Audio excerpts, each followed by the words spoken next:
Group 2, Unit 1, Similarities, Congruences, and Proofs by Tim Powell and DaSilva. Okay, for standard number 1, or standard number 6, understand congruences in terms of rigid motion. Okay, rigid motions occurs when an object transforms, but the shape of the figure is congruent, and when an object changes its location without changing its shape or size. So basically, that is moving one object from the original location to a new location without changing its shape or size. So transformations that can be used for this are reflections, transformations, and rotations. So you can see right here how the shape reflected off the y-axis, its location and position has changed, but the shape and the size of the figure has not changed. And rotation, similar, it rotates off the origin, what it looks like, but the shape and size stay the same, and translations obviously stays the same. Standard number 7. If measurements are being used, you can use this to find other measurements of rigid motion. So congruence, the definition of congruence is when two objects are congruent if they have the same dimensions and shape. If two shapes are congruent due to the rigid motion, then any measurement, like right here, the original shape, on one of the shapes are present, will be the same on the other side. The same measurement will be on the other side. So right here, you can see this item rotated, but since it's rigid motion and the shape is still the same, you can see on this side is the same on this side because they're both the same side. So that means they're gonna be the same measurement. And also for the base of this triangle, the measurement will also be 4.2 centimeters because the shape is congruent, obviously. So meaning the same side, so same measurement. Standard 8 is proving triangles congruent with postulates. So triangle congruence. So the first one we're talking about is side postulate, and it states that if three sides of one triangle are congruent to three sides of another triangle, then these two triangles are congruent. So, okay, so for the example to the right on this picture right here, you can see that side XZ and AC are congruent because the slash right here represents that these sides are both the same side, and CB and ZY, those are both the same side because the slashes represent that those shapes are the same length, meaning those sides are congruent, and the last BA and YX represents, those three slashes represents that this side is equal. So with all those sides combined, you can prove that this triangle is congruent with the side postulates. Proving now with the side angle side, the postulate states that if two sides of the included angle of one triangle are congruent to the two sides and the included angle of another triangle, then these two triangles are congruent. So it's saying that on the triangle there will be two sides that will be equal to each other, and there will also be one angle that will be equal to each other. So AC and XY, or XZ, yes, that was correct, are both equal because you can see right here CA and ZX are both equal because the slash right here represents that those are equal, and angle ACB equals to XZY. You can see right here the angle mark right here represents that these two angles are represented, and lastly CB and ZY are both equal with the two slashes represented. So you can prove these two triangles are congruent based on the side angle side theorem or postulates. So the next one is angle side angle. So what this is on the side angle side postulate required that congruence of two sides and the included angle, whereas angle side angle postulate requires two angles and the included side to be congruent. Two angles and the included angles are congruent. You can see right here that angle CAB right here equals to ZX zxy. Yes, I'm sorry. Equals zxy, with this symbol right here represents that these two angles are congruent to one another, and AB and XY are congruent with this slash right here represents that those two are equal, and ACB and XZY are equal due to the symbol right here that represents these two are congruent. Okay, so standard 9 is proving geometric theorems. And what a theorem is a statement that has been proven on the basis of a previous established statement and generally accepted statements. The theorems we'll be discussing are for transversal, which is a line that crosses parallel lines. The theorems we will be discussing are the four main are vertical angle, alternate exterior and interior angles, and corresponding angles, and same side interior and exterior angles. We'll get to examples on the next slide.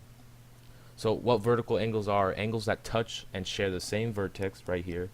Vertical angles share the same measurement and can be used to find the measurement of other angles. So right here on angle 1, the vertex, it has to share the same measurement and same vertex. So the vertex is right here, and the measurement that will be equal is 4. So it will go across each other. So angle 1 and 4 are congruent, proven by the vertical angles theorem. And also other examples are angle 2 and angle 3, angle 5 and angle 8, angle 6 and angle 7. So let's say right here for angle 1 the measurement is, let's say, 60 degrees. It will be also 60 degrees on angle 4 because vertical angles measurements are always the same measurements because they share the same vertex. Angle 2, let's say that's 130 degrees. Angle 3 will also be 130 degrees because of that. The same reason for angle 1 and angle 4. The other one is alternate exterior and interior angles. What they are, or exterior angles are, angles that lay outside the parallel line right here, but each angle lay on the opposite side of the transversal, which is this. So let's alternate. Some examples are 1 and 8 because they both lay on sides. So 1 lays on the left side of the transversal and 8 lands on the right side of the transversal, and they both are outside the parallel line. So 1 and 8 are the same, are congruent based on the alternate and exterior angles, and 2 and 7 are also. But alternate interior angles are the angles that lay inside the parallel line, which is right here. Same as exterior angles, each angle lay on the opposite side of the transversal. So right here is 3 and 6 are both the same measurements, will be the same measurement, and 4 and 5 will be the same measurement, proven by the alternate interior angles. I'm sorry. So if this measurement right here was 130, then this measurement right here will also be 130.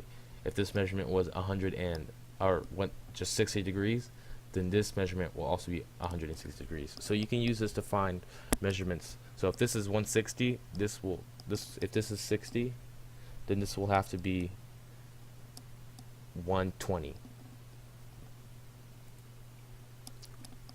Okay, the next one is corresponding angles, which are angles with the same measurement laying on the same side of the transversal and the same side of the parallel line. If that makes sense, I'll explain. I'll give you examples. Also, corresponding angles will have the same measurement, just like all the others we have talked about so far. So angle 1 and angle 5 are corresponding angles because they both lay on the transversal. Left side of the transversal, and they also both on top of one parallel line. So this is above the parallel line. This is also above the parallel line. So these two angles, let's say this is 60 degrees. This will also be 60 degrees also. And some other ones will also be 2 and 6, 3 and 7, and 4 and 8. And the next one is same side angles. Same side angles are angles that are on the one side of the transversal and out and inside or outside of those parallel lines. Angles are not the same measurement, unlike the other ones we talked about. The angles are supplementary, meaning both angles will add up to 180 degrees. So let's say same side, exterior angles, 1 and 7 would be it. So let's say this is 60 degrees. So if you subtract 180 from 60, you would get 120.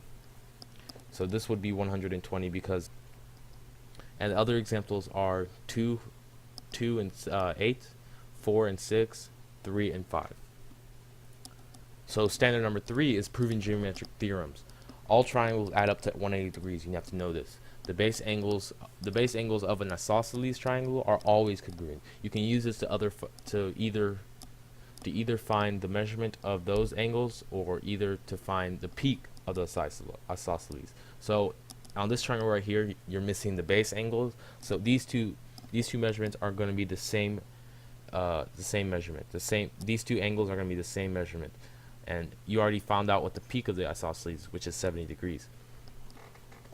Okay, so if you subtract 70 from 180, because that's what this whole triangle is. If you add up all the sides, it will equal 180 always.